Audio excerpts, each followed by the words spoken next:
Welcome to our monthly meeting of the Minnesota Astronomical Society. I am Mark Jobe. I am the president of the Minnesota Astronomical Society, and this is our meeting. So welcome, everyone, and good evening. And, oh, there we go. Here's the motley crew that runs this organization, and here's a picture of all of us, just in case you need one. So thank you, all of the board members. Looks like you wrote on your screen or something. I did not write on that. Some participant did. I've seen somebody do that before, and it's irritating, so it'll stay there all night long now. Unless Matt can find a way to clear that. Working on it, yeah. So welcome new members. I don't know how many people are in the room there in Roseville, and I don't know how many new members are online, but this is a list of all the members that have joined, all the new members that have joined or that have come back. As you'll see, there's some welcome backs in there. That means they've been gone for a period of time, but now they're back again. But I want to welcome all of you new members, and kind of throw it out there. This club is run by members. It is run by volunteers, and this club would not be what it is today if it wasn't for those few people that started 50 years ago. And, you know, I guess I should continue to mention that, you know, we are 50 years old. This is actually, I think, the month 50 years ago that this club started. And it was just, you know, it was just a few people. It was like 20, I think it was, if I remember correctly. And you know, I mean, we're 668 members today. And, you know, if they had decided not to, you know, who knows, we might not all be together tonight. So I'm inviting you new members to dig in and find a place for yourself, find a place where you can maybe help out the club. You know, and I know what that's like. I mean, a volunteer organization is as good as its membership, and it's as good as the volunteers. So I'm just saying, volunteer. I know most of the people in this meeting and online. Most of all of those people have been very active in the club that have been longtime members. So it's you know, it's a great club. So I urge you, encourage you, and welcome you to spend some time volunteering. There's plenty of opportunities, both in the leadership and the sites. They always need help. Even the running of the sites, or even, you know, just outreach. Those are all important things to do. So, and if you have any questions about any of that stuff related to how you can get involved, you can contact really any member, but really any board member or any leader of any site. And all those people are available online on our website. You can find out who's leading where, and you can contact them and ask them how you can get involved. So I think it's a great idea, and you know, this is a great organization, and we got to keep it going. Go another 50 years. So Matt, if you have any comments about the treasurer's report, but here's the report that you sent me. Yeah, I'm not specifically on a microphone. Am I coming through okay? How about that? Here we go. Yeah, okay. I can hear you. Yeah, we just basically wanted to simplify the reporting on this to partially for just any potential security issues, but also just for if you want to know what's really, you know, what's going on and have any information requests or anything, please let me know. We are very open to share this with any members, and we're just trying to keep it maybe a little more private up on the YouTube too. So, but we're doing well. We have been executing on the plan of updating sites, especially most recently, we did a lot of work down in CGO and finished up some things out at ELO. And if any of the site members or site leaders want to talk about those things, or if they have an opportunity here in the meeting, please feel free to do that. And then, yeah, like you already said, we have 668 members, so we're kind of holding strong right around that 670 neighborhood, which we've been doing for quite a while now. So it's really encouraging. That's about all I got right now. Very good. Thanks, Matt. So every month I like to throw out some thank yous. My first thank you tonight is to, and this doesn't just come from me. I mean, this comes from the board. But thank you all patron members. Without patron members, as we discussed way back in February, that a significant part of our budget relies on patron members and the money, the extra money above and beyond your regular membership that you donate. That money, some of that is going towards our everyday operating expenses. So I just want to let you know that we recognize that, and it's very important. And and it's really great that you have the ability to do that. And as a member, appreciate that, because that allows us to maintain the great sites that we have. And then I have Clayton and Vaults up there. I think for the most part, probably most of the members probably barely recognize that we have swapped over and changed and ended services with a few of our service providers related to our internet, or I should say our website and our forum. All of those have now been moved to one single site, one single host. Everything is in one place. It's been revamped and reorganized and tuned up, and now we have a great website. The forum, I think that transition went really transparent. I mean, I barely noticed anything, but I'm not on there every day either. So to my knowledge, it was these two guys, and of course we had help. We had outside help. We contracted with Nuger, and they helped us with that. That says a lot. I mean, it was smooth.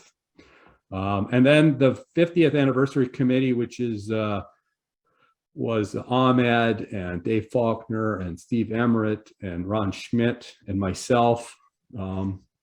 This is our last meeting where we're basically celebrating our 50th anniversary.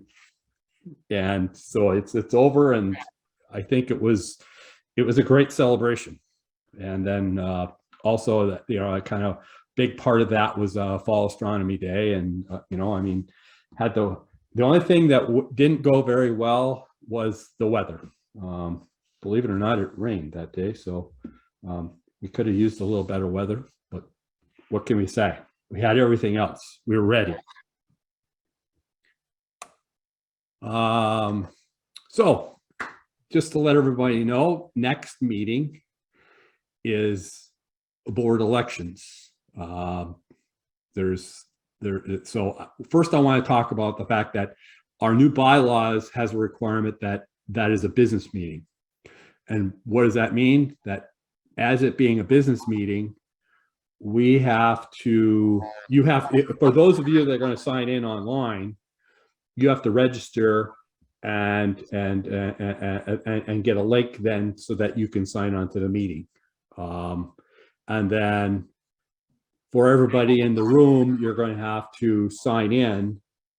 That comes in person is going to have to sign in so that we can kind of have a roll call and keep track, because we're going to need to make sure we have a quorum present. And I'll talk about that in a second. So watch your email. We'll put out some instructions. I will create some instructions and I'll give that to Trina, and Trina will put that in the weekly email that'll come out, and they should be pretty good. We did a good job with that in whenever that was, June, July, whenever we did that thing with the Constitution. That worked really well, and that we'll do that again. So speaking of, then we're going to be back here at Fairview Community Center, and we're also going to do it on Zoom, and we're going to record it. And so just to let everybody know that there's board members that need to be nominated. We have nominations for president, secretary, and board member at large. Trina has thrown her hat in the ring to be president, and Dave Faulkner is wanting to be secretary, and Ahmed is wanting to be board member at large. And if there's anybody else, I mean, there's the chat. If you want to nominate yourself, you certainly can do that. You put that in the chat, and then that'll be recorded, and we can we'll add you to the ballot. And you have until the end of the meeting to make that decision. Or somebody can nominate somebody, but it's probably a good idea that if you're going to nominate somebody, make sure that they agree to the responsibilities for the position that you're going to nominate them for. So don't just throw somebody out there. Just think you're doing the club a service. It really should be a two-way street there. And then at the end of this meeting at 9 o'clock, when we shut this down, that will be the close of nominations. And so once we know who those nominees are, you'll need to prepare a brief narrative and provide a photo, and that'll be published in the Gemini. And you could pass that on to Gunnar Eisberg, and he will get that to the right place, or you can send it to me, or you can send it to the board, or you can send it to the secretary. We'll make sure that that gets to the right place and is posted in the right places, because we'll also post it on Slack, and we'll also post it on the forum. So there's going to be plenty of ways that we're going to communicate that to you, and it most likely will wind up in the weekly newsletter also. So just to let you know how we're going to communicate. So I got a question. Since all three of these nominees are running unopposed, do we still need to have an election? Yes, we still have to have we still have to establish a quorum for the December meeting. We can't, because it still requires that we have, and I say it is our bylaws. The bylaws require that we have a business meeting. A business meeting constitutes a quorum present at the business meeting. So that's the only way we could say that the election is official. Gotcha. Okay, thank you. It doesn't, so I mean, if coming up to the December meeting, if there's, I guess we'll know tomorrow morning. If there's only 3 nominees, then the only requirement that we need to cross off the list is the fact that we have a quorum in December. We wouldn't have to do the polling, and we wouldn't have to do the paper ballots at the meeting. We just need to still register for the Zoom meeting and show show up at the meeting room in Roseville. So, and then as of today, we would need 67 members. That's 10%, and that's our requirement, is a 10% quorum, or 10% of the membership equals a quorum. And just put that in there again, because I know somebody's going to ask if I don't say it. Voting by proxy is not permitted. It's actually not. It's spelled out in capital letters in the bylaws. I mean, we did that on purpose. That was a recommendation by our lawyer to not do that. And that's why it's there. So Mark, this Yes. is Bill Glass. Bill Glass. Yeah, I'm pretty sure even if you only have one nominee for each office, you still have to hold an election, because there's no guarantee anyone's going to vote for those people. Yeah. Okay, Bill. And you could always have a write-in type of thing going on, I believe. Okay. All right. I'll take that. That's fine. Yeah, We'll do it. I believe just to keep everyone happy, you have to hold the election. Even That's if there fine. is only one candidate. We'll take care of it, Bill. Thank you. Anybody else have any comments? Certainly have plenty of time. We can talk about that. All right, with no further comments, I'm going to move on. Just a reminder that the Slack tool is still out there. We do have it's one busy. question. Okay, good. I just wanted to mention that I did send an email asking to be considered for member at large. So that was emailed to Gunner. And so you guys should see it. Who was that? That's Phil Ramsey. All right, Phil. Cool. Good. I can turn on the microphone. Camera.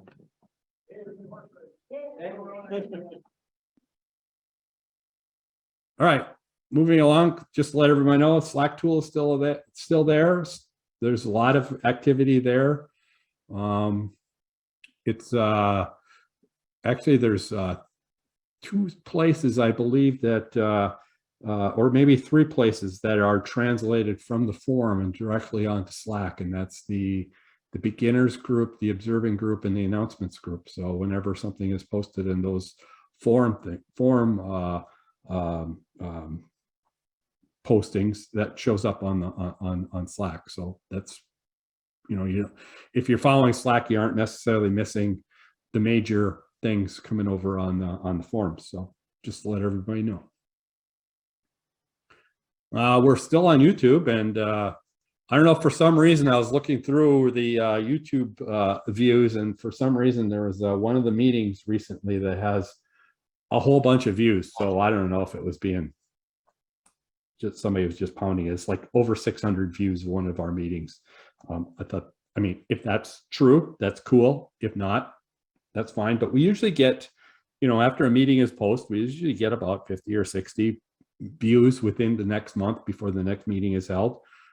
So, I mean, it's definitely being used. So, and by the way, we have 216 subscribers, so that's even cooler. Anton, if you're on, I certainly would turn the show over to you and let you talk about the LearnerScope program.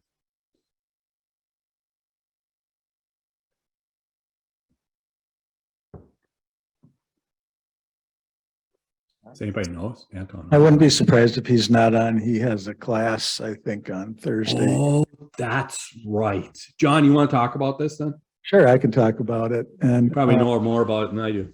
I was just out talking with Anton the other day, last week, and the loaner program is going really well.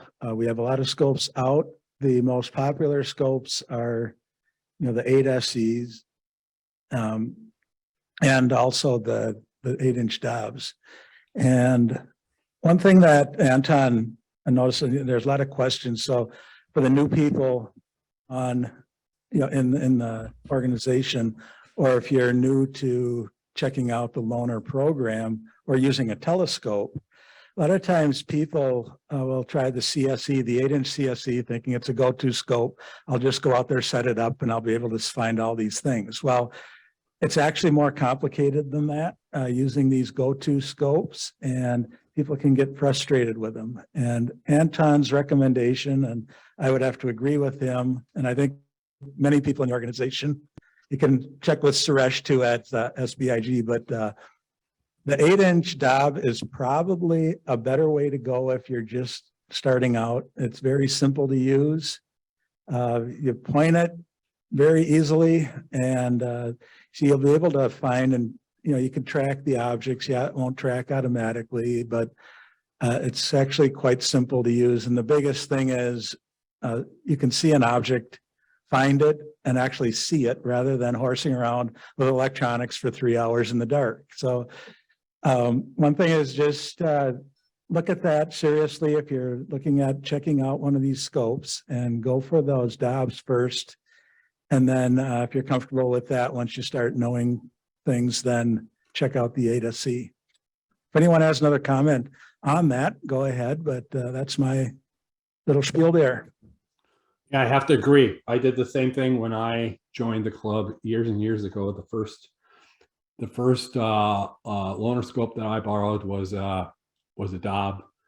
I don't think we had any kind of go-to scope yet at that time, but I think after that, I think the picture down here of that, I think that's a Skywatcher. I know we had a little refractor. I know I had that too. So it was great fun and caused all kinds of I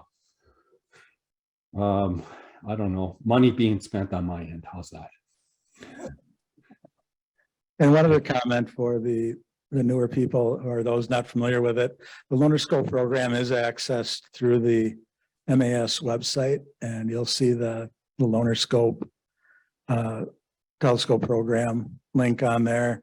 It'll connect you to Anton, send him an email, and he'll put you on a wait list, usually during popular viewing season when the weather is nice for viewing. The 8-inch Dobbs and the 8SC are checked out. There's a wait list, but a lot of the other scopes are available. And we do have a solar scope as well, if you want to do some daytime observing of the sun. So Yeah, it's a fabulous program. I really recommend the new members that, try before you buy.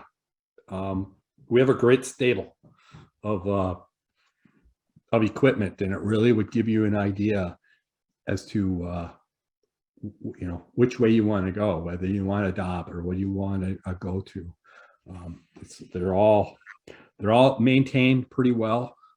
They should all be in great shape when you get one. So if there isn't, hey, let Anton know and we'll get them fixed up.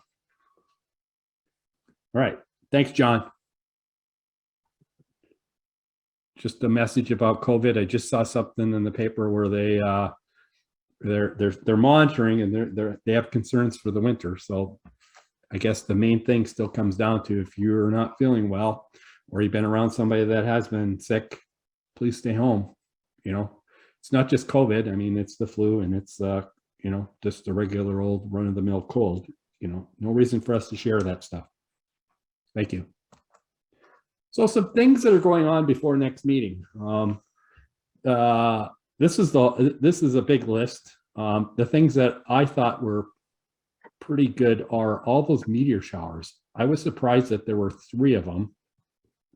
I think the Leonid and the Taurid might be the best ones. Maybe not the Taurid because it's close to full moon, but the Leonid, that should be pretty good.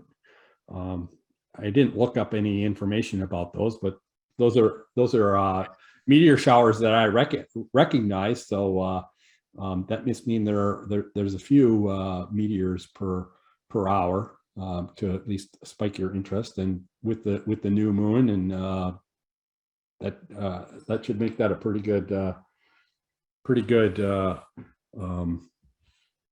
show.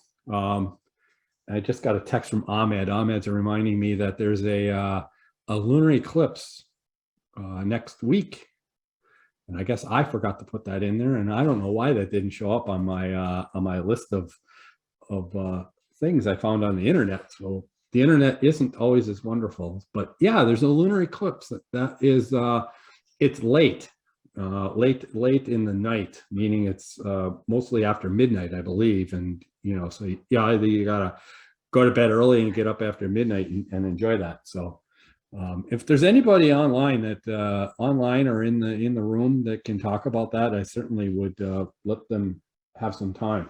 Right there in the chat, boss. Oh. Right. Yeah, there in the chat. Ron posted all the various pieces of the eclipse, partial eclipse, full eclipse, date and time. That's Central Time, I assume, Ron. That is correct. Thank you, Ron. I can always count on you. And I left out the penumbral garbage because that's just a lie that never comes true. Thank you, Ron. So yeah, that's all I got for that. That's plenty. Star Party's coming up. Looks like there's the last Star Party at Eagle Lake on November 12th. Nothing at LLCC, and CGO is open every day. Now, the Beginners Special Interest Group is taking the month of November off, but they have a presentation, a Zoom presentation by Claire Weaverling in December. That's a daytime event that will be held on Zoom. And her topic is the winter constellations. And I thought I'd throw this in because I saw this on the forum. Goodbye to the lunar module mock-up. This is the debris field, it looks like, from when they were taking it down this past weekend. You know, I mean, thank you all to all the people. I mean, even if you go back to when that thing was built like 5 years ago, you know, I mean, there's a lot of work, a lot of man hours that went into to building it the first time and tearing it down and rebuilding it and making it better. And now the destruction and disposal of it, because we couldn't find anybody that wanted it. We'd have delivered it had somebody stepped up. So thanks to Merle leading that whole thing up. And I mean, it was a cool thing. I know it would have been a big hit on Astronomy Day had the weather treated it a little better. You know, nobody wanted to go out and run around in the field when it was raining. So thanks to that whole crew. The Gemini is looking for articles specifically from long-time founding members, you know, even, you know, I mean, when I say a long-time member, you know, that could be me, and you know, somebody in that 10 to 11, 12 years range, you know, to write a story about your experience with the MAS, and Father Brown will print that. And then if you don't want to write about that, you can always write about something that you're working on, somewhere you've been, something that you've seen, something you've observed, a project you're working on. It's the Gemini is quite a publication. It's written only by members. You know, the bylines are only MAS members, and it's been that way for as long as I know, for as long as Father Brown has been the editor, and it's us. I mean, it's the MAS, and that's the cool part. So, thank you to all those that write and submit articles, and you know, there's opportunities in the future. So if you have something, write it and submit it. Thank you. The next deadline, by the way, is November 10th. So just to let you know. Weekly updates. If you have something that you think the whole MAS needs to hear about, you certainly can submit that to Trina at that email, secretary@mnastro.org. She would appreciate it to have it by the Thursday prior to the Tuesday. So, you know, by Thursday, send that to her. That way, that gives her plenty of time to maybe get back to you and ask you a question if something's unclear, or get it together and get it organized to get it out on Tuesday. And if we don't have anything, she just won't send anything out. So that's good too. Astronomical League Awards. I talked to Jerry this week, and Jerry said he had 3 awards this month. He's mailed these out. 2 of them are our secretary, Trina Johnson, Double Stars Project and the Binocular Messier Project. And Jim Talbot finished his Globular Cluster Project, so he also got his award. Not a reward, but an award. And I guess there's fancy pins that go out with these. And, you know, I mean, Jerry would always talk about the bling.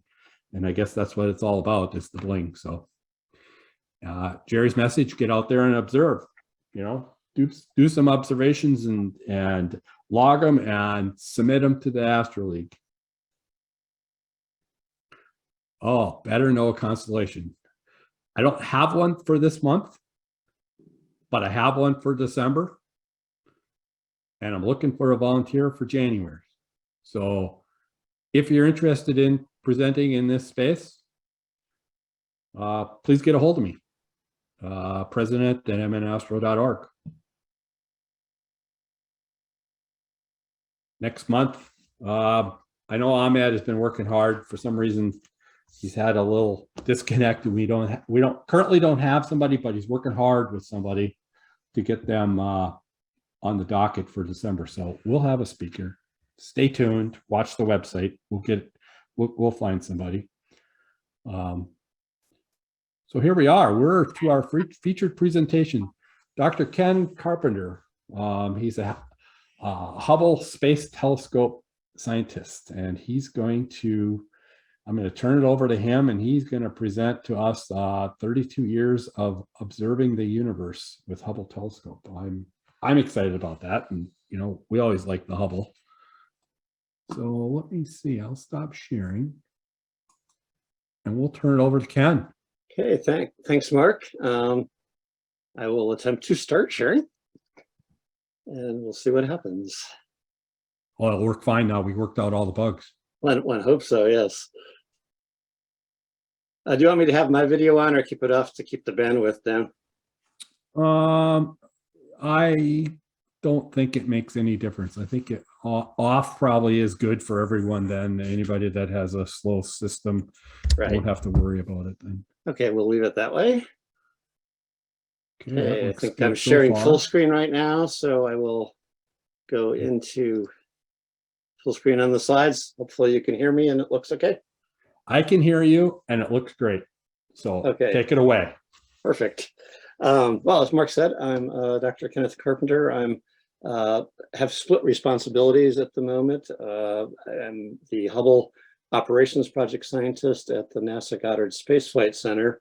And I've actually been doing that job now since about a year after launch, since about 1991. And prior to that, I was working on the Goddard High Resolution Spectrograph, which was one of the original 5 instruments. So I got involved with that actually in the 1980s. So I've been with Hubble in one capacity or another since well before launch, and I never suspected it would actually go on this long, and it's been quite a ride. In order to keep a foot in the future a bit too, I have also gotten involved with the Roman Space Telescope as a ground system scientist there. And that is a successor telescope that launches after Webb. And it's about the same size as Hubble, but it has a very wide field of view, much wider field of view than either Hubble or Webb. And it works in the infrared like Webb. So that will be exciting too, but we're looking for launch there in the maybe 2026, 2027 timeframe. So it's a while before that will go up. Okay, most of you are probably pretty familiar with Hubble after 32 years, but I thought I'd just do a few basic catch-ups here for anybody that might not be. I'm not going to do the whole history of Hubble. If you really want to hear that, we can do that some other time, but I'll do a short one here and then concentrate more on the pictures and results from Hubble. So here's a cutaway of Hubble as it existed at launch. And can you see my cursor moving around the screen? Does that show up? Yes. Okay. Yes, we can. So you see there the main components here, the original flexible solar panels that rolled in and out like shades on your window. We eventually replaced those because they ended up leading instability to the spacecraft as you went over the day-night terminator. Either way, they kind of snapped and disturbed the pointing of the telescope a bit, but also twisting themselves in ways that would have eventually broken them if we hadn't replaced them. So we replaced them once with the same model, and then after that, we shifted to a more solid set of arrays that actually came off the Iridium satellite production line. So we didn't even have to use custom ones at that point. And the Iridium folks had made a really solid array with more power and more stability. So we just grabbed that. You have the main tube of the telescope with the optics in the center. The secondary mirror is up relatively high. The primary is down here, just on top of the instruments. Light comes down the tube. It's a Cassegrain design, so light comes down the tube, hits the primary up to the secondary, and then back through a hole in the primary down to the science instruments. And there's 4 refrigerator-sized boxes in the bottom. We call those the axial instruments because they're aligned with the axis of the telescope. And then there's one radial camera here that sticks in from the side, and of course has a a 45-degree pick-off mirror to get the light into it. You see the radio antennas for the high gain antennas to send the high data rates down to Earth, and there are some omnis for emergency communications when they're necessary, if we go into safe mode or whatever. Okay, if you want Hubble by the numbers, launch date was in April of 1990. So more than 32 years ago now. We just had the anniversary a while ago, half a year ago. Launch vehicle was the Space Shuttle Discovery STS-31, which really tells you how long ago this was, that the shuttle number was as low as 31. Mass of 24,000 pounds, maximum diameter of 14 feet and length of 43 feet. So the way to think of the size of that, it basically filled the back of the shuttle bay, at the back of the space shuttle, and it's about the size of a school bus. Very, very similar. Orbit height after launch was at 340 miles. We're down a bit now, as we have typically reboosted after most of the servicing missions. We haven't for a while now, since the last servicing mission was in 2009. So we've drifted down a bit, but we're still high enough to have a very stable pointing and ability to do science. And we've got lucky in one sense, because the solar cycles have been so weak, the solar maxes have been so weak the last two times, that we didn't come down as much as you would have expected during the last two solar maxes. So we're in pretty good shape. And you may have heard the news that there was a study that was recently convened, where SpaceX is considering, or we're considering, whether it's possible, and SpaceX is looking at what do they really want to do it or not, but they're talking about going up and offering us a boost to give us more longevity in terms of the orbital lifetime. We don't know if that's going to happen yet. It's a feasibility study, but it's an exciting possibility. So we'll keep your ears open for that, and we'll see where it goes. Orbital period of the telescope is 95 minutes, goes around the Earth about 15 times a day.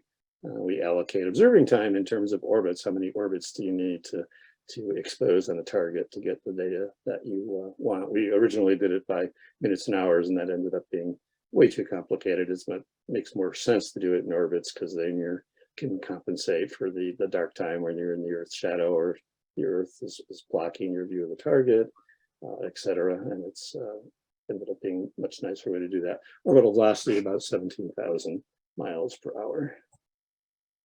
I have a quick question. Sure, go ahead. Have you had to consider any avoiding maneuvers for space junk? Well, the interesting thing about Hubble is that we have no attitude jets. We have no propulsion on board. We move completely, it's electrically. We use solar power to spin up very massive reaction wheels, and when we spin them in one direction, the spacecraft moves in the other. So we can change the pointing of the telescope, but we don't have any way of raising the orbit or lowering it, or changing its position along the orbit. Sometimes if we get an alert, we do subscribe, of course, to the debris alert things. If we get something that looks like it's going to come too close, what we can do is minimize our cross section by pointing away from the approaching object. And we do that in part because the more massive parts of the telescope are at the rear, so that would be more resistant to damage. Although, if something hits you at tens of thousands of miles per hour, even if it's small, not much going to stop it. But if you turn and point toward the anti-radiant, you can, at least minimize the chances that you got hit. And we've only had over the 3 decades, one semi-significant hit where there's a hole in one of the high gain antennas about the size of, I don't know, maybe a quarter or so. But it didn't damage the overall shape of the antenna, and it works fine. It just lowers the sensitivity, the power that can radiate a little bit, but it hasn't caused the issue. We do get warnings about pieces of spacecraft and whatever, and those are more worrisome. And if we ever got hit by one, we might be in pretty bad shape. But so far, we panic every once in a while, and it always ends up missing after it gets closer. I mean, they give you the alerts when things are pretty far out, and as they get more data and better orbital resolution on the object. You usually end up hearing a day or something beforehand that it's not going to hit, and then you breathe on. So it's rare that we actually maneuver away. We do sometimes for meteor showers if they're predicted to be meteor storm kind of quality. We don't do it for regular showers, and sometimes there we'll point in the anti-radiant direction. And a couple of times we've actually gotten smart about it if the orientation was proper and we weren't, we're not pointing at the sun or something. People realize, well, if you're going to, waste, quote unquote, 12 hours or something pointing at the anti-radiant, if it's a part of the sky that we're allowed to observe, why not do a long, deep exposure? So we got some very nice exposures of pretty random areas on the sky, and you never know what you'll find when you do that. But we did that a couple times and got some good survey type data out of it. We don't get to do that very often, and like I said, we don't even do the maneuver very often. But it's always on our mind, and if we hear something, we will at least minimize the cross-section approach.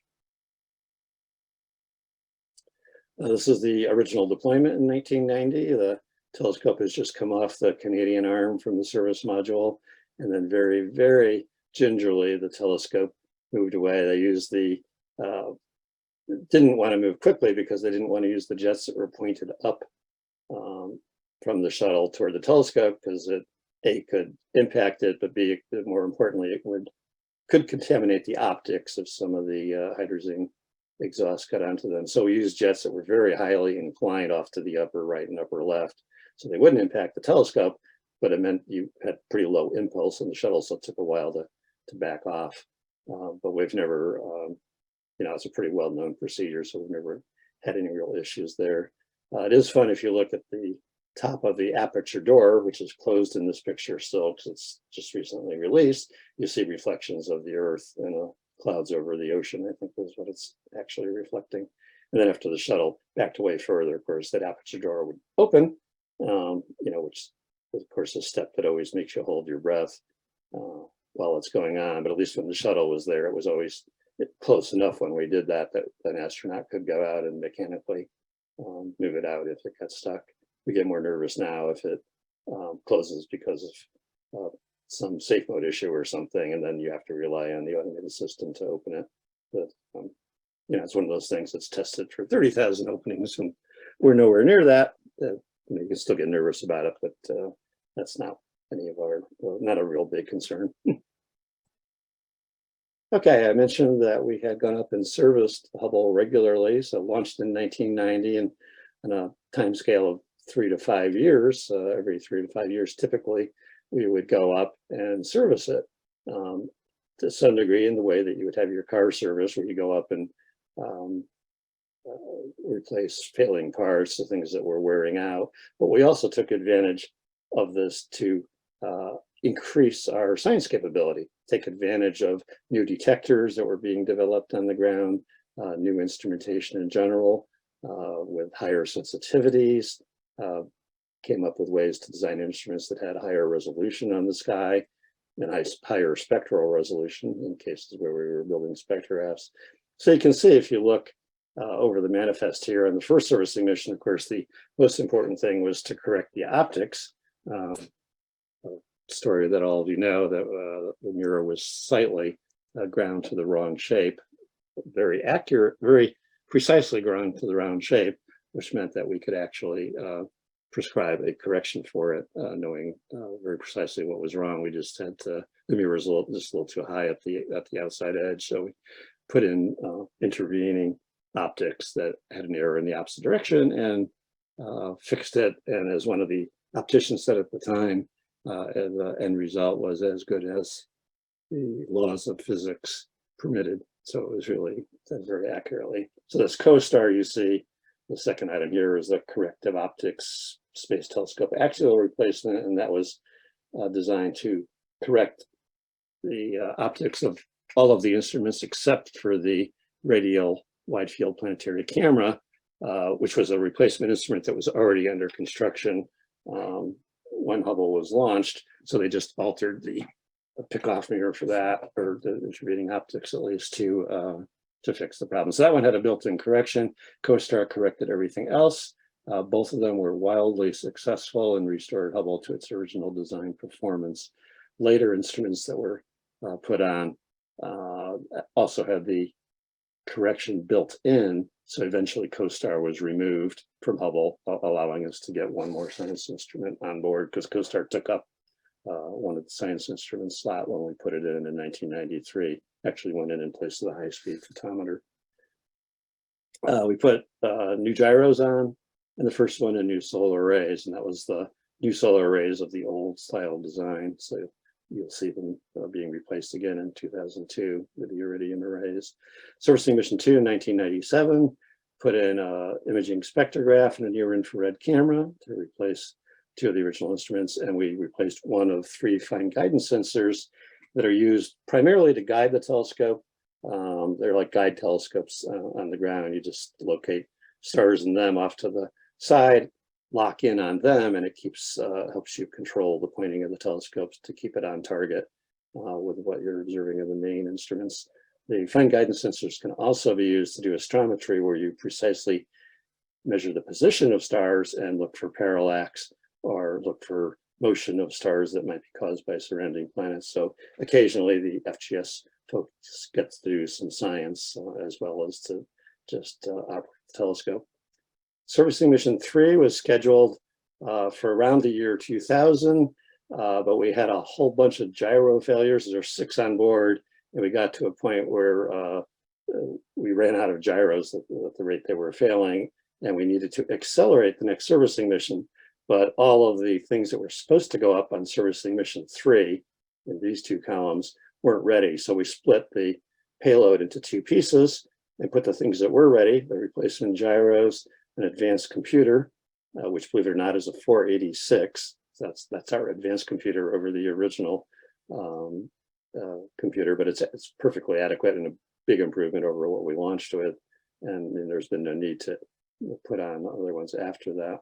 And then we put another fine guidance sensor in as well. So that was an emergency call-up mission launched earlier with the critical gyros. We put the gyros on, restored operations, and then continued to operate until the second part of servicing mission 3, now called servicing mission 3B, where we put in an advanced camera for surveys, the new iridium solar arrays, a new power control unit, which failed shortly before we launched 3B. We were able to put one together and put it in. That was a unit that was not designed to be replaced in orbit. So that was an interesting challenge for the project. And then we added a NICMOS cooling system to help the near infrared camera multi-object spectrograph be cooled down once again, because the original design had basically a coolant leak and it was not cooling anymore. So that extended the life of NICMOS. And then we were supposed to go up in around 2005 or so with servicing mission 4. And then one of the shuttle accidents occurred. Basically, we were at first put off, and then later the mission was canceled because folks got very nervous about launching the astronauts to a location where there was no backup. You know, if they go into ISS, they have a place to stay if someone sees that the shuttle's been damaged and they need to either send a rescue shuttle or do some repairs or something. But when you're at Hubble, unlike the movie Gravity showing, there is no way to get to space station from the Hubble orbit. They're radically different inclinations, and the energy required is impossible, basically. So for a long time, under one NASA administrator, we were just told, sorry, we're not going back. You know, you'll last as long as you last. And then a new administrator came in and said, we got to find a way to make this work. And did eventually. And the solution, as you probably know, was that they had a second shuttle ready to go when service mission 4 was launched on a different shuttle, so that if something happened, they were hoping to be able to turn around the launch of the second one and send up a rescue in time. I guess there's still some question about whether they could have really done it that fast, because normally the intervals between shuttle launches were pretty long, but people were happy and reassured with that, and that they could do that. So we finally did get a servicing mission. As you see down here, it was about 7 years after the servicing mission 3B before we got to 4. And we had a huge list of things to do, in part because of the longer time, but also because we knew it was the last servicing mission with the shuttles going into retirement. So we, of course, put on more gyros, a new science instrument command and data handler, a new wide field camera, new spectrograph, very much more sensitive in the UV than previous ones, put in new batteries, another fine guidance sensor. We repaired 2 instruments in orbit, which was never intended. The whole design of these missions was that you would take entire instruments out and put in new ones. We already had done that with the wide field camera and the cosmic origin spectrograph. We had no more instruments, no time to build additional instruments, nor any money for that matter. But the engineers looked at it and said, no, we think we can get to the failed parts of these instruments, just an ACS, and actually do it with the telescope sitting in the bag.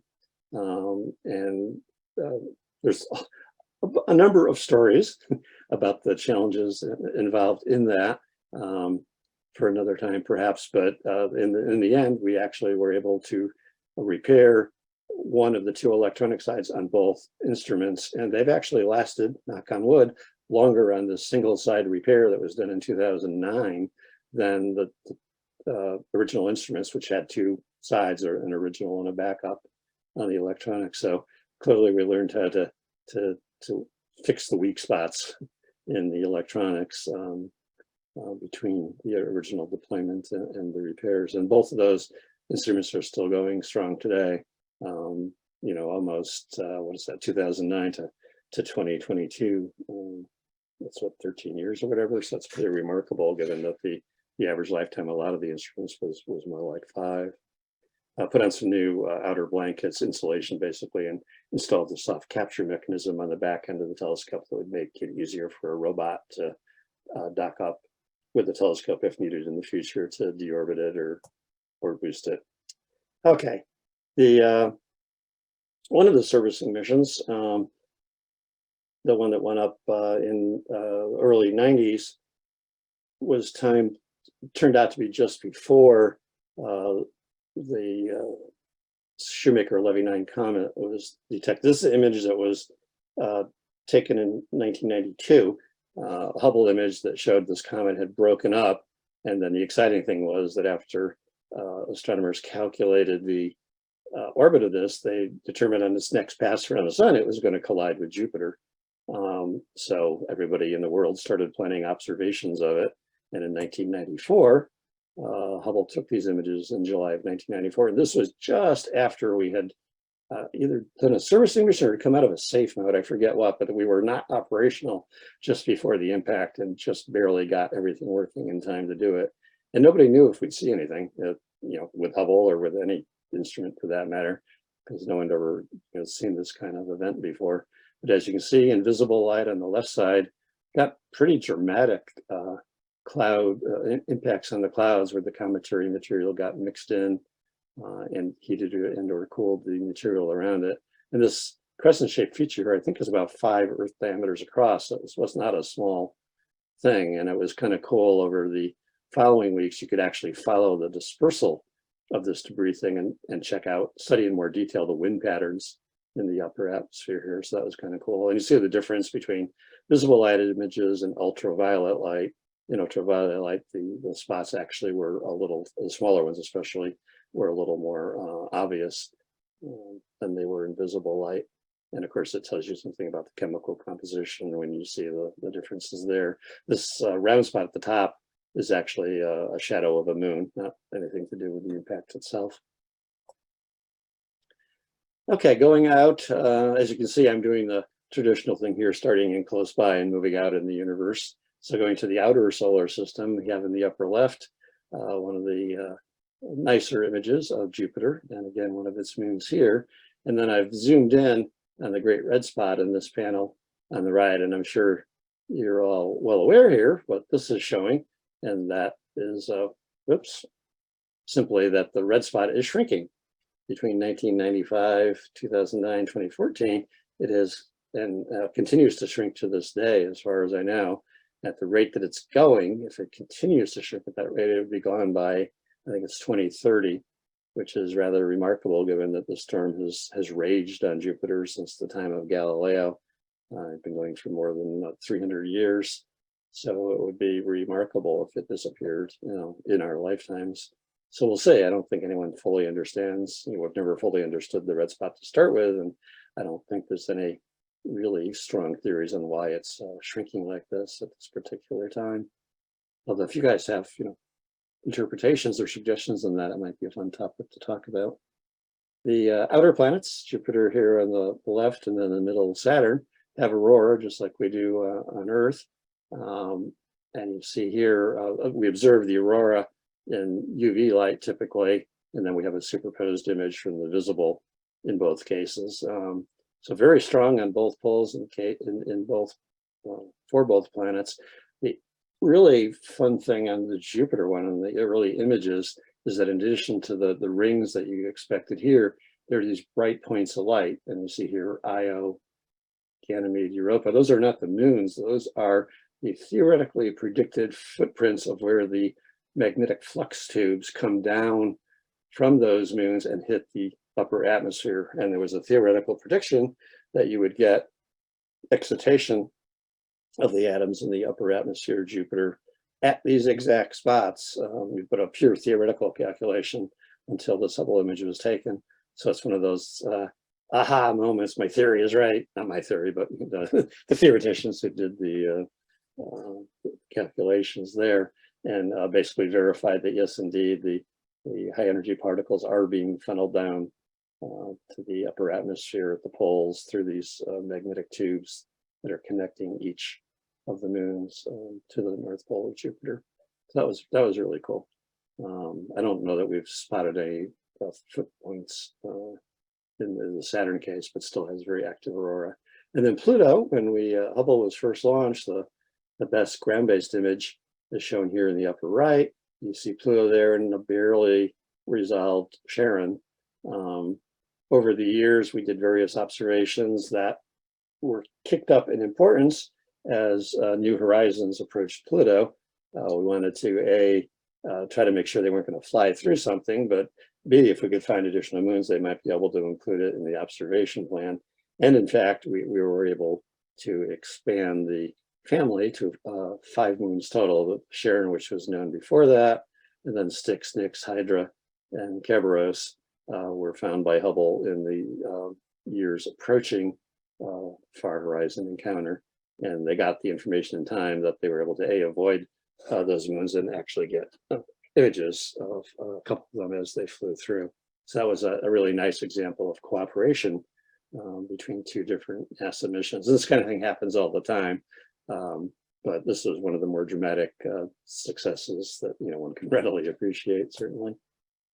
This is just a closer up picture of Jupiter with the great red spot on the left and a couple of the smaller red spot here, and then a number of the white spots. But the detail here is pretty impressive. I mean, it's not the same as you get with a flyby, but for something from Earth, it's gorgeous. And especially look at the detail on these bands here, the turbulence in the flow in the upper atmosphere and the circulation. It's just a plethora of information for the external planet meteorologist, as it were, to try to understand the atmospheric flows and the longer term climate of another planet. June and July of 2018, which I think were the closest approaches for both Saturn and Mars. We got a gorgeous image of Saturn at that time. Unfortunately, as sometimes happens with Mars, the time of closest approach coincided with one of their more massive globe-wide dust storms. So most of the planet, aside from the ices at the poles and a little bit of suggestion of some dark material there, are pretty well obscured by the dust storm. So we didn't get a closest look as we expected, although obviously we did get imagery on both sides of the storm and still got impressive stuff. But yeah, you can almost look for the Martian down there, see if they were filming, but I'm not sure the timing was right. Another slight movie connection here. There was actually a real program that was proposed by a guest observer and accepted by the review panels to look along the paths of Voyager 1 and Voyager 2.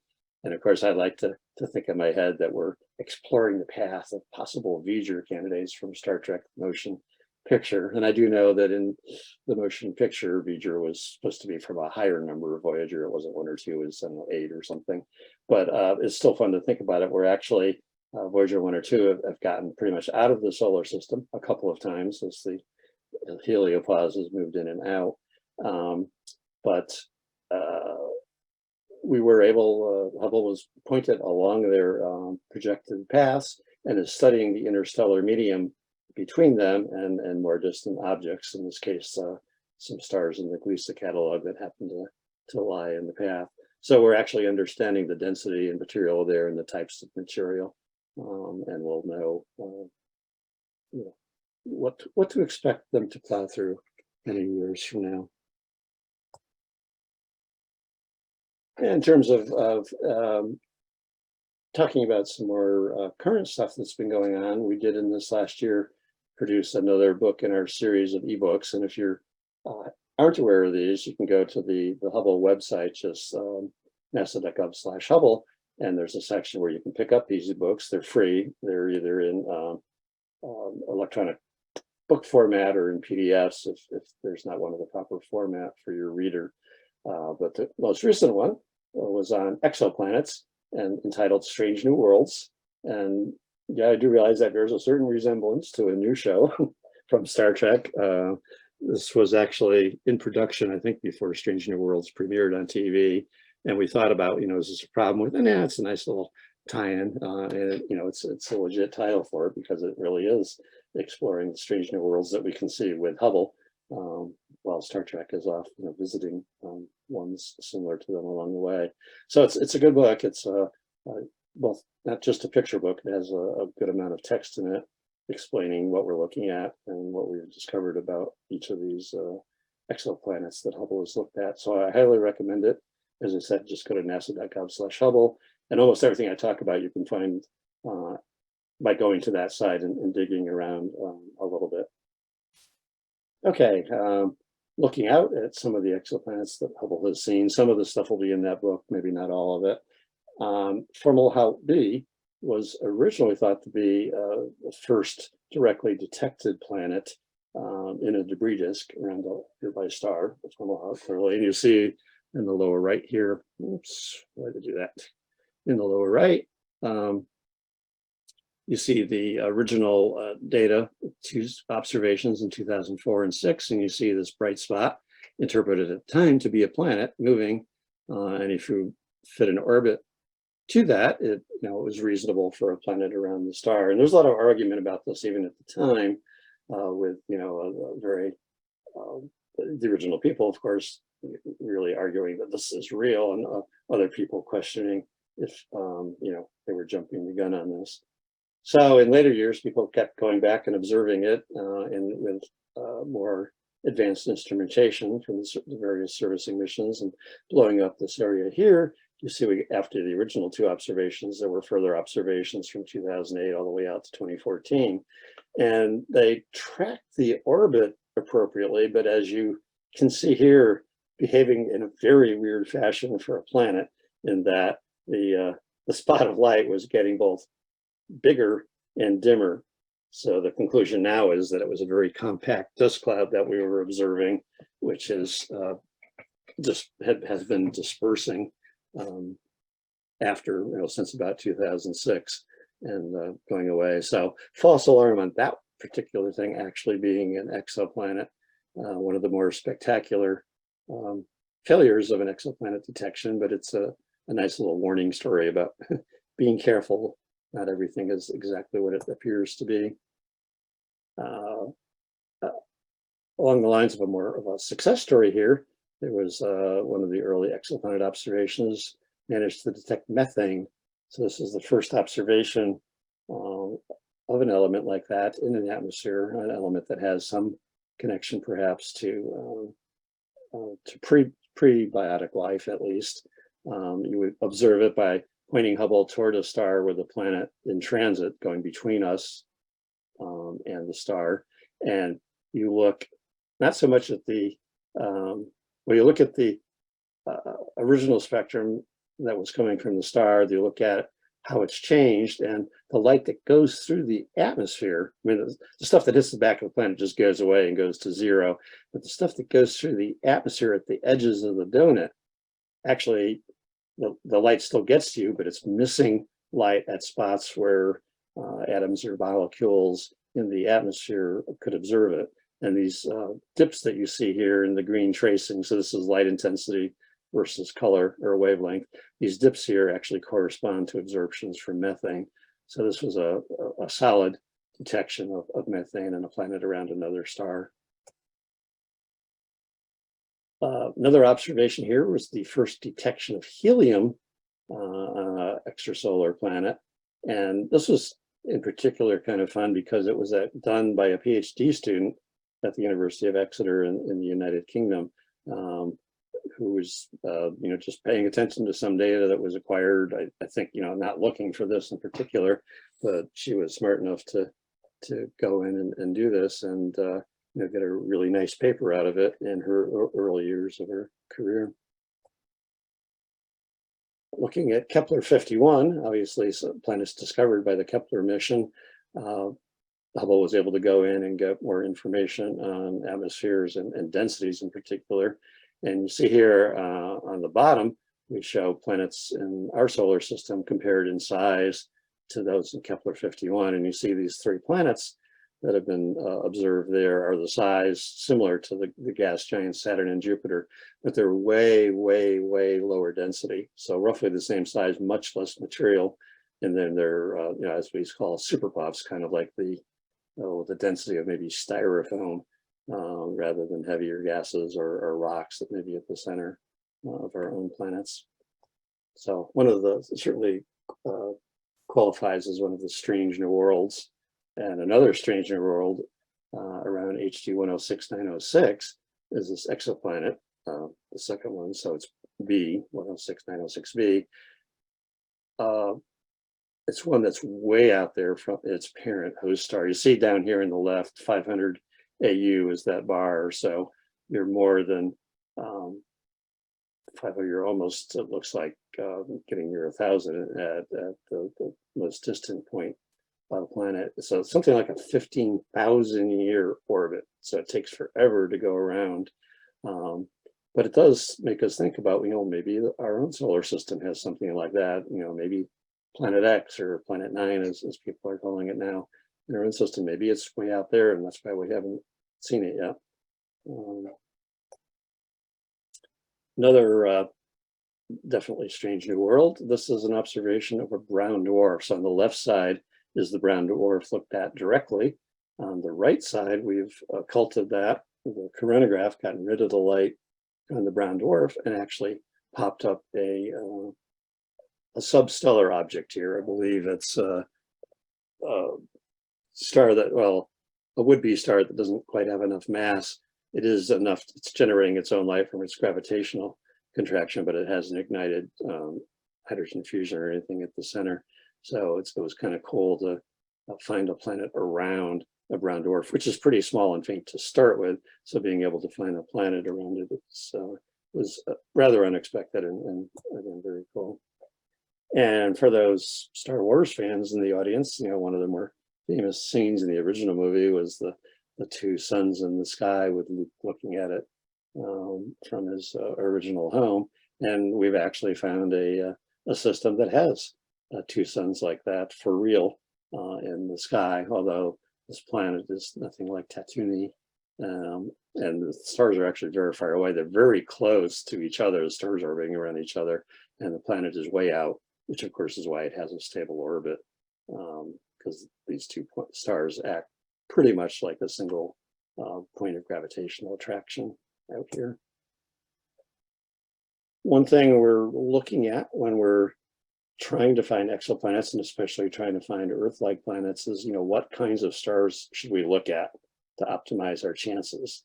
Now, first glance, if you look at the cool M stars, they have very long lifetimes, 100 billion years or more, and there are many. Because of that, there's many, many, many of these out there. So if you want quantity, you'd go for there, but they have this minor irritation of having very high X-ray irradiance, and typically very unstable, a lot of flaring.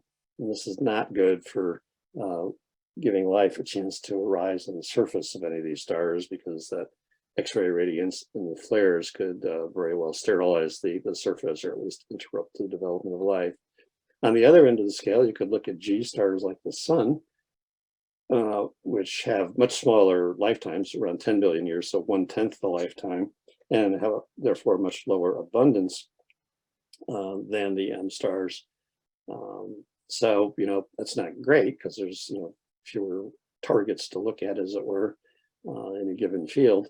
But if you go to the K stars in between, they have an intermediate lifetime of 40 billion years, and an intermediate abundance, and also an intermediate X-ray flux, but they are generally much more stable. You don't have the flaring that you get in the M stars. So the K stars seem to be the sweet spot, the Goldilocks stars, in terms of looking for surrounding Earth-like planets. So I think a lot of the most recent surveys are concentrating on K stars. I mean, we don't ignore the G and M stars. I mean, everyone wants to look at sun-like stars, so you do that at some level. And the M being so abundant, are going to attract people too. But there's an increasing concentration on looking at K stars. Okay, moving further outward to star birth and death, still within our own galaxy at this point. This is perhaps my favorite image from Hubble, at least until very recent years. But if I'm asked, I'll say this is a huge mosaic of hundreds of Hubble images of the center of the Carina Nebula. And the thing that's pretty fascinating about this is this image. You can download this image from the Hubble website and get it printed and put it on your wall. And it's got enough pixels in it, enough resolution, that you could fill a section on the wall that's like 6 feet long and 4 feet high, and still have clear image. So that's the amount of data that's here is impressive. And if you download it, put it on your computer, you can do a fly through, just keep zooming in. And on most images, you zoom in a couple of times and you start seeing pixels. And this one, you zoom and zoom and zoom, and there's more and more and more data. So it's a huge amount of fun. And actually, there's more than one iconic Hubble image in this frame. I'll show you one in a minute. Up here, object called Mystic Mountain. These 2 triangular mountains, certainly one of the more famous Hubble images. We'll say over here, it's always hard to find here with this stretch, is Eta Carina, the object that has 2 exploding lobes coming out of it that we think is a pre-supernova, and that will sometime, maybe in our lifetimes, maybe not, explode in a supernova. And then there's other spots, you can look all over, you see these dark concentrations where you clearly have forming star systems and exoplanet systems. You see flows of gas over here, you see turbulent gas clouds, and just you can get lost in this for hours, literally. So if you're looking for something to do some rainy night, pull up an image of the Carina Nebula and take a look. This is looking at an individual image or set of images of Mystic Mountain that I pointed out in that big mosaic. So it's a visible image on the left, again showing some foreground stars, showing the exterior of these star birth filled clouds, dust and gas clouds. And here again, you see flows of material coming in and out. You see jets coming out of a forming star system. Here you see a shock wave in the interstellar medium where that jet hits it. And you can actually find several of those if you look around. Absolutely wonderful image. But then when we got an ability to look in infrared again with the wide field camera 3, and you see there, of course, as you know, in the near infrared, the light can get through the dust a lot better. So you can actually, in some cases, look all the way through the cloud, in some cases to the interior of the cloud and see what's going on inside. So a very clear example of why you want multi-wavelength observations of any given object to learn all that you can about it.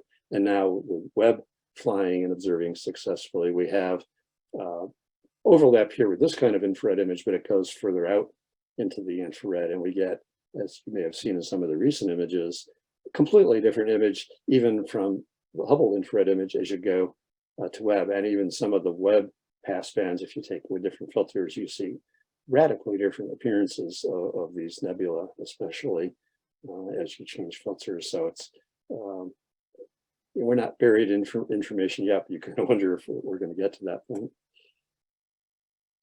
This is something called the Cat's Eye Nebula.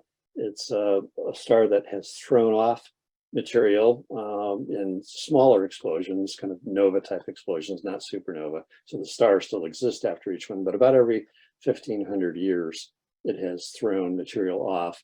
And the intriguing thing here is they're not just concentric shells. In the outer regions, you kind of see that, but in more recent years, you've got these elliptical shells here. That one at least is centered on the star, but then you look at like this one and it's not even centered on the star, and you got one this way, and then you have one up here that's offset in the other way, and then you've got these long extensions. So I look at this and I think, well, this is the theoretician's nightmare, you know, because they like to say, assume a spherical cow, as we always say. And, you know, the math is way simpler. But here, in addition to having a temporal change, you know, elapsed time between the explosions, nothing's symmetric. Everything's different each time it explodes. And, you know, the idea of trying to calculate this kind of debris shedding from first physics principles, you know, is quite the challenge. So I look at images like this and I think, I'm glad I'm an observational astronomer and not a theoretical physicist trying to produce a model that matches this kind of complexity. And there are worse nebula out there in that sense, but this is a pretty complicated one to start with. This is the very famous Eta Carina, another object in that Carina mosaic. And here you see these huge spheres that have been thrown out along presumably along the magnetic axes. You see a debris disk here. There's a system at the center, and it's thrown out material obviously at different times as well. But the consensus is that this is a pre-supernova star, and it's very massive, and it will someday, perhaps soon, explode into supernova, and it'd be one of the closer ones to have gone off over history. And far enough away shouldn't hurt us, but it would be spectacular to observe. So we all, every time it burps or hiccups, we get excited, but then it doesn't go. So we'll see. Eta Carina has been looked at with the Space Telescope imaging spectrograph, and the advantage of STIS over the previous Goddard high resolution spectrograph was that it has a spatial dimension. So the slit you see here is very long. You can put it on the center of the nebula and actually look at the spectrum, the light intensity versus color, at different spatial parts of the nebula. So at the center, you see the spectrum is very, very bright, has a lot of emission lines. And as you go out from the center in either direction, the intensity of various things change. You know, that the center nickel is very strong a little bit as you go up, but as you go further out, it just disappears. Whereas other things like certain lines of iron actually stay strong as you go out. So looking at that, you can learn things about the chemical composition, but also about the temperatures and densities in different parts of the nebula. So very, very powerful technique. Okay, now I'm going to get a little bit lighter here in terms of the science and just go through a bunch of pretty pictures. We had a social media campaign this last year called Galaxies Galore, for which we went through the archive to find data from Hubble that had not ever been really released or not processed as fully as it could have been. And, you know, basically trying to see, is there stuff there that with good processing and maybe with the addition of some data from the ground, you know, end up producing some very nice pictures. So we went through and did that. And I'm just going to run through these and show you what they look like. So this is NGC 541, or also known as Minkowski's object. And you see this very diffuse, irregular galaxy here with some others in the vicinity. NGC 1741 is a collection of galaxies, I have about 5 or so, with some distortion obvious in this one here from the encounter. A lot of these images that you see are going to be close encounters where the structure of the galaxies are you know, sort of messed up by the encounter. This one's kind of interesting. The small galaxy at the top seems to be relatively unscathed, except for some material kind of draining down to the big galaxy, but the larger galaxies seem to have been distorted a bit. So it has, like the others, an NGC number, but the more interesting thing is it has an ARP number. And as many of you may know, Halton ARP made a career, or at least a catalog, of the unusual galaxies, usually colliding galaxies or distorted galaxies of one sort or another. So almost anything that's in an ARP catalog, is going to be interesting to look at if you look at it long enough. NGC 474 here looked at with the advanced camera for surveys. You see here, this one is one that has more concentric shells around it instead of the really elongated things that we saw in some of the preceding objects. But it's it's very diffuse, and kind of wonders if that went through an encounter or not. There's out beyond the limits of the zoomed in picture, you see there's some arcs out here too. So there seems to be material kind of scattered over a fairly broad area, suggesting that maybe an encounter maybe with this galaxy pulled some stuff out. This is an example of sometimes what you can gain by adding in some ground data. On the left is an image taken in 2 colors with the Hubble Advanced Camera for Surveys. And you see very nicely here star formation, young stars, the hot blue-white ones, and some material around here. But when you add in some ground data from pan stars, you get a much richer picture with a lot more red material, a lot more of the dust is visible. A lot of the dimmer low luminosity red stars are detected in backlighting these clouds. I mean, you're confirming, of course, the star formation and the dust, the dense clouds that this is happening in here. But it's a really nice picture, and I actually prefer the one with the ground data added in. This is actually, these are processed by a young woman who's has been my data analysis for years, and we had this opportunity come up for her to go in and do some image processing, and she jumped on it and just absolutely loves going in and doing this kind of work that to many of us might seem extremely tedious, but she just eats it up and digs this data out and does the cross matching to line them up and rotate them and make sure everything is scaled properly. And these end results are just absolutely gorgeous. So look at the brightest galaxy in this grouping, UGC 10143, a whole bunch of galaxies in this area, some that are in a combined cluster, but another one of these diffuse irregulars. M51, perhaps one of the more famous images to come out of Hubble, and obviously you've seen it observed with many other telescopes as well. This is a mosaic as well, has a little more data in it than some of the single images that you've seen.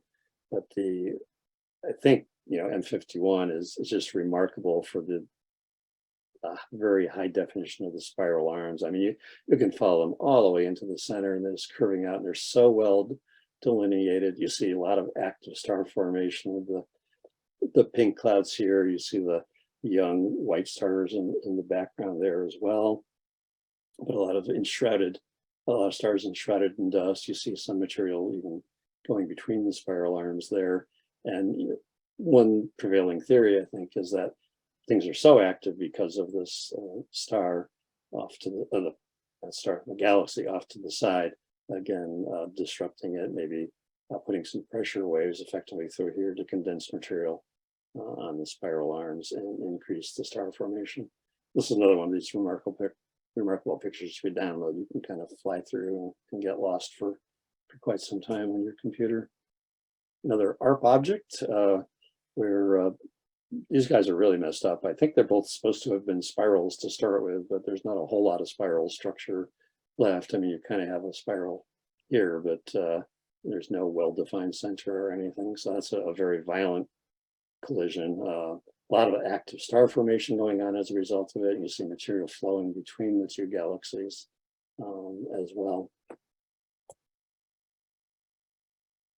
This is going back a little ways in time, but it's important. It was the first concrete detection of a black hole with Hubble. You see here a WIFPIC 2 image showing the galaxy in black and white. And this is where the slit was put down from the spectrograph. And you see here basically a redshift encoded a diagram. The center of the galaxy is here. As you go out toward the top of the image, you see a very strong blue shift of the material. And as you go further out, then it calms down and goes back to a more normal rotation curve. As you go down from the center, you see a big red shift. So you have huge opposing velocities near the center, and the velocities are so great around here that you need a large amount of mass at the center to be able to hold that material in orbit. And the only thing that has enough mass is actually black holes. So it's in theory how you measure black holes or detect them in most of the galaxies. This is one of the early ones.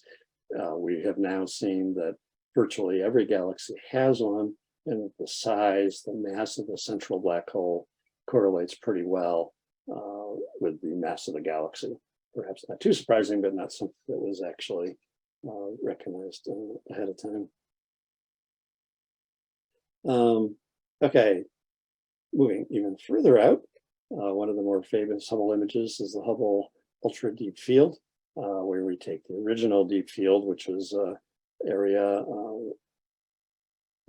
very, very small area in the sky that was chosen to be as blank as possible, which isn't as silly as it sounds, because the idea was to not have any foreground material blocking our view of the distant universe. But since it was blank, we didn't know if we'd actually see anything or not. But the original deep field, where exposures over about 11 days with Hubble, was full of galaxies. And then in later years, we went through, that was mostly optical light. In later years, we went through and added infrared and ultraviolet light and got this glorious picture here where virtually everything you see, except for this sky here, is a galaxy of 100 billion, 200 billion stars. So when this originally came out, the calculation or the assertion was that if you take this area of the deep field and scale it up to the full sky, the surface area of the sky, there's more stars in the universe than all the grains of sand on all the beaches of the world, which was our standard comparison for a long time. And then some wise guy came out with a new science paper and said, oops, we've recalculated this and there's 10 times as much as that. So we need a new analogy for, what's 10 times larger than all the grains of sand on all the beaches of the world. But you get it, there's a lot of stars out there. This is a zoom into a part of the ultra deep field, just where you can see it even further, looking at an area where there's not so much in the foreground. And again, all of these smudges of light are actually very distant galaxies. For the most part, they're not faint stars. So that's where you start piling up the numbers of hundreds of billions of stars and hundreds of billions of galaxies. There was another press release we put out in July 2016 in conjunction with the Star Trek Beyond film release. Hubble looks into the final frontier. These were called frontier fields, so it was a logical connection. And here I put it in because it shows the phenomenon of gravitational lensing, which is a technique that allows Hubble and other telescopes to see further back in time, further out in space than you would normally expect it to be able to see. You have a foreground cluster, massive cluster of galaxies with a lot of mass in it. That mass can focus the light from more distant galaxies and make it brighter and larger. Unfortunately, it also distorts it. So these long arcs that you see here are actually gravitationally lensed images from very, very distant objects.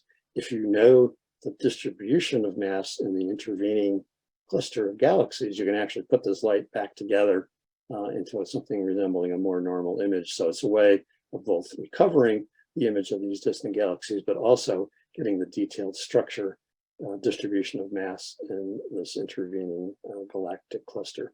So it's a very powerful technique, and it has allowed us, actually before Webb was launched, using lensing, we were able to look back at objects at a distance that previously we only expected Webb to be able to see. Now, of course, we can only do this with Hubble in directions of these massive clusters, whereas Webb can look over a much broader area of the sky and see these things without requiring the gravitational lens. Of course, they also are looking at these gravitationally lensed objects and seeing even further than they were expecting to see. So it's a very powerful technique. I have Hubble, a go ahead. question. if I could. Yes. This is from Thor Olson, and he says, Dr. Carpenter, and this is probably a few slides ago now. Is there a standard or convention for how multi-band visible plus infrared and UV is rendered in those beautiful images that you were showing of the galaxies and stuff, I'm sure?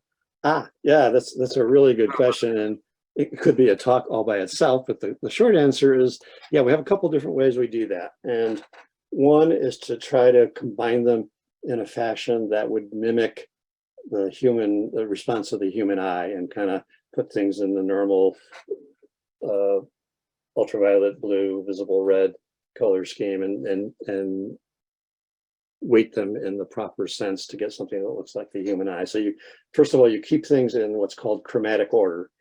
So even if you have an image that looks fairly normal, you don't necessarily have an image through all of the filters that you need to represent the area, but you'll keep the bluest one, toward the blue end of the spectrum, and the one in the middle, and the one in the red. So if you have to take like an infrared image, which the eye can't see at all, so you have to change it somehow, you can move the infrared wavelengths down into the visible, but you make sure that you keep the order the same, so the bluest part of the infrared is looks blue in your image that you're showing to the viewer, and then the reddest end looks red. So you keep it in chromatic order. You try to in that case, if you're taking an infrared image and moving it down, the eye wouldn't see it that way, but it's a way of representing the distribution of light from the blue end to the red end, and you just have to tell people, well, this is taken out in the infrared, but this is what it looks like,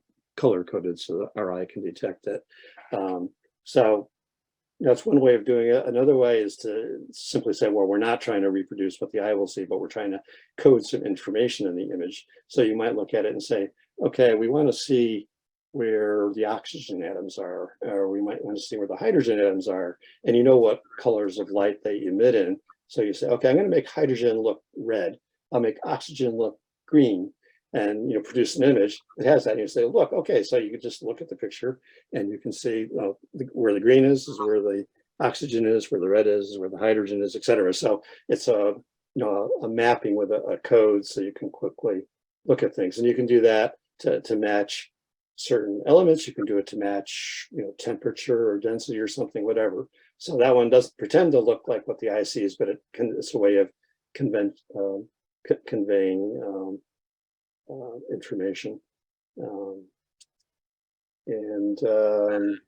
Yeah, so it's just chromatic order, shifting things left to right. It's other ones that are actually have data sufficient so you see it like the eye sees it, and then there's the other one where you're just color coding in other information that you want the viewer to see. Good question. Yeah, and since I've already interrupted you a little bit, this might be something you're going to talk about in a second. I'm just curious, when you talk about the near field and the far field and all that kind of thing, I noticed in the Hubble images, you got like 3 squares that are in one L shape, and then you got that one. I always thought that was the near field square or something like that. It's smaller or something. Is that, I don't want to distract you from what you were going to do, but I'm just curious if you could explain the detector arrangement and what they're used for. Yes, I can actually, and I can't seem to find an image here that shows it, but I know what you're talking about. And basically what you're looking at the older cameras where we had three of the 4 quadrants were these wide field detectors. So somewhat lower resolution than possible with Hubble, but carrying big areas of the sky. So that's the L shape that you see. And then the 4th quadrant had a detector in it, but partly because of budgetary reasons, but more so because they wanted to get the ultimate resolution on part of the detector. They put in a detector that was about, I don't know, maybe a 10th the size of the full one, and they fit it in to the elbow of that L shape, and that was sized so that the complete field was the same as the largest that Jupiter ever got on the sky, and therefore all the other planets would fit in there too. So that was the original. The first 2 cameras were the wide field planetary camera, and then the wide field planetary camera 2. And then the 3rd one was just the wide field camera.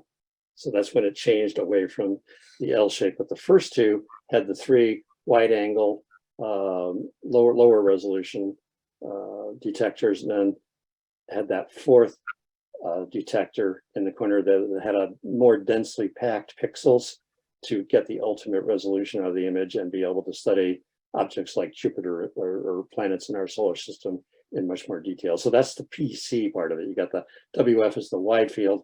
PC is that 4th detector that has more densely packed, higher resolution pixels.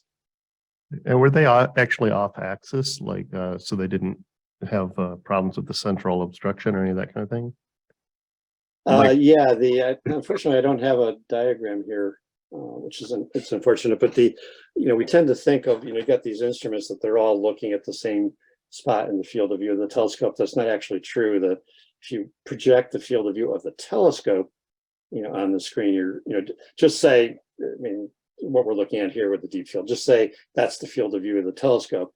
If you look at a map of the apertures of the instruments, you'd have one instrument aperture down here, another one over here, another one at the center, and then over here and here. And then the fine guidance sensors would be these arc-shaped pickles on the outer edges that we used for guiding. So everything's looking at a different part of the sky. So when you want to observe, say this galaxy over here with a particular instrument, you have to move the telescope so the aperture for that instrument goes over that part of the sky. Did that answer your question? I forget what the exact question was. Yeah, I guess I just envisioned those 4 quadrants as being, adjacent to each other and off axis, and that's how they just were laid out in the instruments. But well, they're laid out. The 4 quadrants are laid off adjacent to each other in the instrument, and the wide field, say, would pick off this part of the Hubble field of view. So if you were centering on here, wide field and the 4 quadrants would observe here. If you actually want to observe this galaxy here, you have to repoint the telescope so the center of the pointing is down over here somewhere, and then the wide field would look at this. So they're always together. They're fed by the same aperture, the same opening in the camera box. And you just have to move it around to get there. So it would take a little while to scan around and stitch this image together. Is that kind of the idea? You get the 4 detectors all at once, but if you're getting a picture, like of the Carina Nebula, you would have to scan it around, and that one I think took like 400 different images as you moved it around, and then stitch it together. And that's another thing. Like some of the pictures I showed in the Galaxies Galore, it was stitching multiple observations together. Nothing in Galaxies Galore was the same scale as doing it for the Carina Nebula, or you may have seen the what's called the FAT image, the Panchromatic Hubble Andromeda program, where we observed a third of the Andromeda galaxy at very high resolution with hundreds of Hubble images stitched together. Okay. So that's something that interesting to point out. Both Hubble and Webb are like that. They both zoom in and have relatively small fields of view. So large fields are going to have to stitch together. The Roman Space Telescope that I mentioned earlier has 100 times the field of view, instantaneous field of view, that either Hubble or Webb. So you will get that much more area of the sky in a single frame. So for instance, the Andromeda mosaic that took 400 exposures to do, you can do in 2 with the Roman. And that means, of course, not only can you do time series studies of something like Andromeda, but you can go off and do a whole bunch of other galaxies that you simply, couldn't get the time for on Hubble or Webb. So that's built as a survey instrument, and in that way is very distinct from either Hubble or Webb. Yeah, thanks, Ron, for putting a link in the chat there too. Thanks. Okay, and then this gravitational lensing also led to some other first from Hubble, and I don't think Webb's outdone this yet, although eventually they will. We actually, by finding a star at a really sweet spot at what's called the magnification line here around a gravitational lens. This object here is actually a single star. Most of these really distant things that you're used to seeing are galaxies of 100 billion stars. This is the furthest individual star ever detected, called Arendelle. And it's much bigger than like the sun. It's, I don't know, 100, 200 times the size of the sun, I think, and very luminous, but it is an individual star. And it's kind of cool. And it's out, it's like 4 billion light years out, I think. So it's really far for an individual star. It doesn't, match the 12 billion years of the most distant galaxies, but it's very far out for a single star. And you could only even think of doing this with a gravitational lens. And there's no way that Hubble is going to see that directly. And just to illustrate this, our improvement over the years and the ability to see back, we have at the bottom time after Big Bang. So 6, 1.5, 800. So the Big Bang is happening over here on the right. And for those of you who are interested, the redshifts are there too. So in 1990, ground base had gotten out to about 6 billion years after the Big Bang. The first Hubble Deep Field in the optical got, pretty far back, just 1.5 billion years after the Big Bang. The ultra deep field with UV light added into it got to 800 million years after the Big Bang. And then the ultra deep field with the IR added in got to about 480 million years after the Big Bang. Looking at the future and putting in some of these gravitational lenses, we actually pushed back further than 480 million years in the end. And then this chart you can tell is a little old. It says future James Webb Space Telescope, but it's now operating, and we're looking in this sort of critical region between 400 to 200 million years after the Big Bang. And we think somewhere in there, the first stars and galaxies turned on. There's a period of darkness before that. And we're hoping that Webb has the sensitivity to look for what we call first light, and when the first stars and galaxies came on. And we're hoping that we find that before we run out of Webb sensitivity, because we'd like to know exactly where it's located to help with theories, refining theories of the Big Bang, et cetera. So that's when there's two kinds of first light. The first light that we already had in July was the first light that was detected by Webb, and the first images, but we're past that now, and now we're starting to look for actual first light from the universe back that we expect is somewhere around 200 million years, but we don't know exactly, which is why we're looking for it. So after 32 years, 5 servicing missions, our adventure continues. Looking at the overall astrophysics plan, you see these missions that you know and love: Hubble, Spitzer, Kepler, TESS that followed on Kepler, Webb, which is now launched, Roman, which is coming out in the mid-2020s. And then beyond that, we hope for something like LUVOIR, which is a true successor to Hubble, which Roman is not, because either Roman or Webb is the true successor because they're working in the infrared, not like Hubble in the UV and optical. LUVOIR would be a true Hubble 2.0, which much larger aperture and sensitive in the ultraviolet. And we hope that's in the 2030s or 2040s. We'll see. And then well beyond that, eventually we're going to move into space interferometers. And I have to put stellar imager up there because that's my baby. I did a big, huge study in the early 2000s as part of what NASA called vision missions. They came out to the community and say, throw out every restriction you've ever heard of and come in with these grand visionary ideas of what you would do, if cost and technical challenge was no issue. And they actually published a book of 12, I think, of the 15 studies, of which stellar imager is one of them.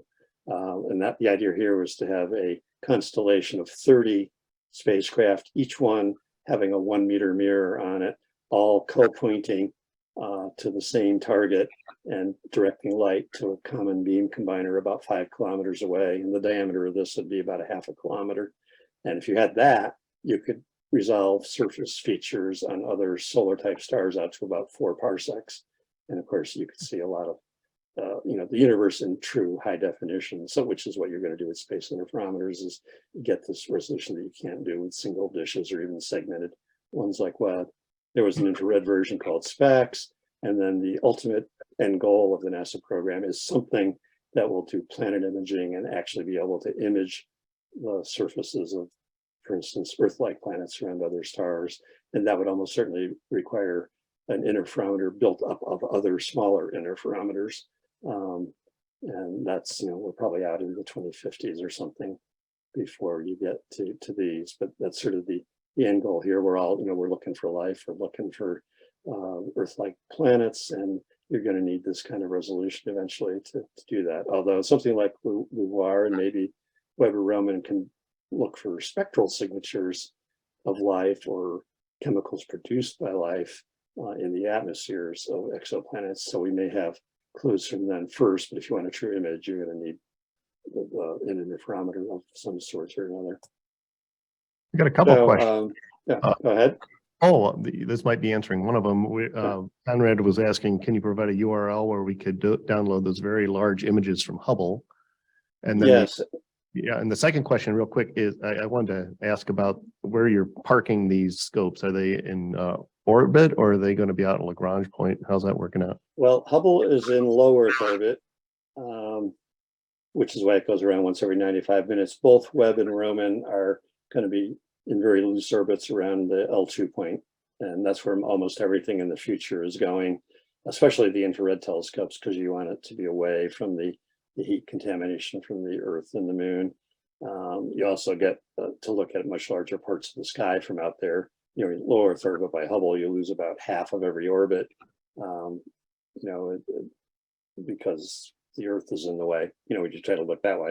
I mean, you don't want to look toward the sun either, but when you get out to L2, they subtend a much smaller angle and let you see more of the sky. So L2 for almost everything in the future. The answer to your first question here is the nasa.gov/Hubble, and that is the go-to site for almost everything. I'll give you a couple of other direct links or show them to you, but if you just go to this site and explore around, you'll find links to all of these famous images. You'll find technical descriptions of the telescope. You'll find links to our social media, to videos and everything. So it's a gold mine of information, and I would highly suggest you go there and just play for a bit. If you want more real-time information on what we're doing right now, you can follow us on social media, on Facebook, Twitter, and Instagram. And the handle is the same on all three, just at NASA Hubble. And if you want a much less exciting pursuit, you're free to follow me on my Twitter account. But if you do that, in addition to the Hubble stuff, you'll get a lot of Star Trek, Disney, and Renaissance Festival, as well as the NASA and Hubble stuff. So you're fairly warned on that. So that's the basic info you need. If I just go back to the previous slide, we didn't get to do as much celebration of the 30th anniversary a couple of years ago because of the pandemic. We did produce some nice stuff, and I'll just tell you this stuff exists. You don't really have to memorize these long URLs because you can get to all of these things from the NASA.gov/Hubble site. But the first one is a collection of happy 30th birthday videos that we were lucky to get from a number of celebrities and influencers, where we just had them come in and do these short minute-long videos congratulating Hubble or telling the viewer what it meant to them. And I can maybe show you one of those as we go, but also there's the most popular thing we've ever done, which just blew our minds, is create this tool called the Hubble birthday image thing. Basically showing you what did Hubble see on your birthday. You go in, you simply put in the month and day of your birth, not the year, because it's not going to show you the exact year, because Hubble wasn't around for a lot of us, but it shows you that it matches an image that was taken on that day and month of the year, and that's your Hubble birthday image, and that has taken off like crazy. Just the views and the usage of it is off the charts compared to anything else, and it's a fun thing to do. And then there's a Flickr album from the 30 years, 30 images thing, some of the more memorable things. But again, all of these things can be found from the nasa.gov/Hubble site. And I think that's it there. If you want to know how short we are on time here, I did pull up here the various Hubble birthday things we pulled together into what's called a Twitter Moments. And if you go to this spot, they're all lined up in time. So we have a lot of individual videos from the stars. The very first one here is just a little montage, just a quick glimpse. Can you hear this? No, I can't hear any audio. We switch. Okay, actually. So this is just showing you, let me go back to the beginning here to just tell you what's going on. Most of this is just people, wishing Hubble happy birthday, but see if I can turn on the closed captions. Okay. So this is Georgia Murray, who's a Disney cover artist. This is Josh Peck, Chantel Van Satten, Neil deGrasse Tyson, Trey Calloway, Miss Universe, Ron Moore from Battlestar Galactica.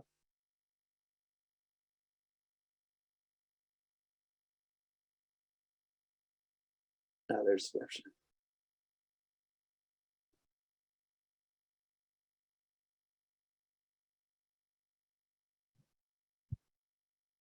And for those who are on today, this will be on YouTube shortly. And so we'll be able to okay. post links as well. And that's Dr. Aaron McDonald, who's now the science advisor for all 5 of the current Star Trek shows. So we were lucky to get her in on this as well. And then the Hubble tool for what you see on your birthday.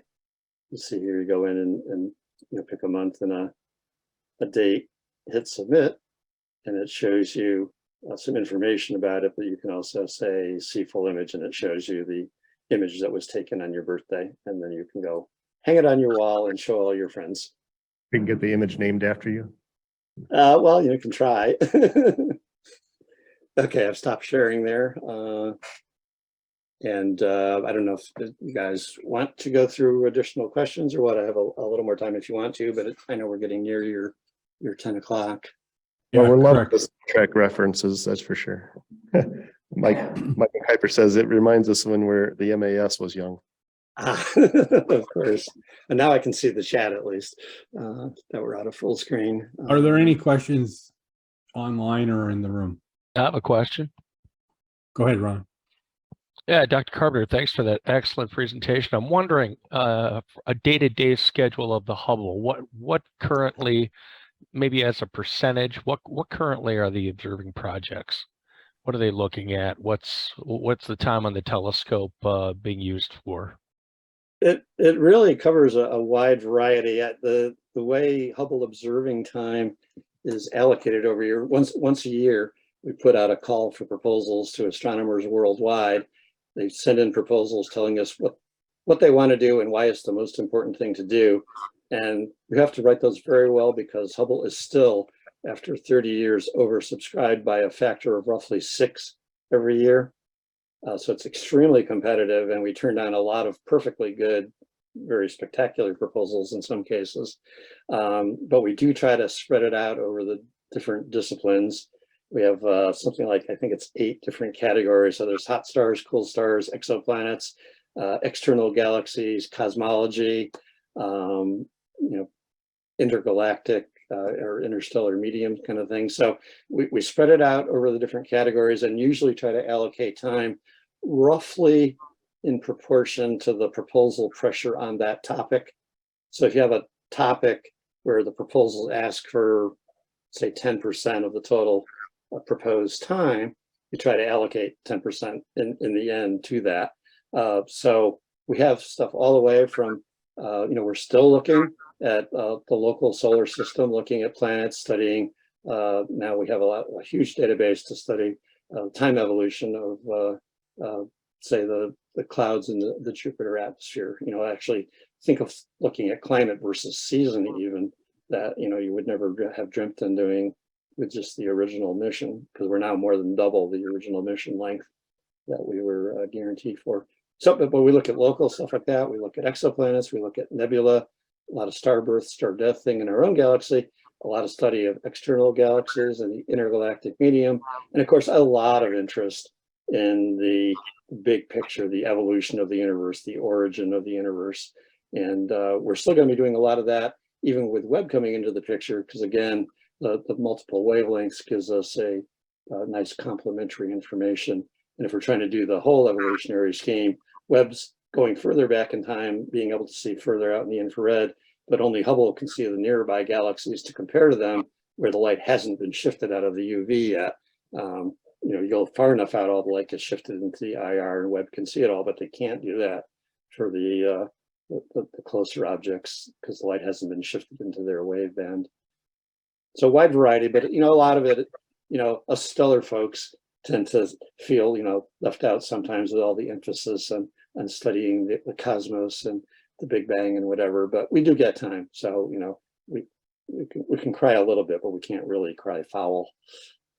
Well, I just want to say thank you for your service to these programs. It's been amazing to watch it kind of from a distance and to actually talk to you here today. It's really neat, and thank you for giving your time for our club. Thank you. I mean, this is actually one of the more enjoyable parts of my job, is to go out and do the outreach, and you know, talking to clubs is wonderful. I did one locally that turned into a really spectacular event that we thought was going to be a disaster, because we get out there and the power went out. It's after one of the big storms, and you know, the room we were supposed to do this in, where the Astronomy Society met, was completely black, and we couldn't do anything. But you know, astronomers, especially amateur astronomers, are really resourceful. So they said, let's not panic.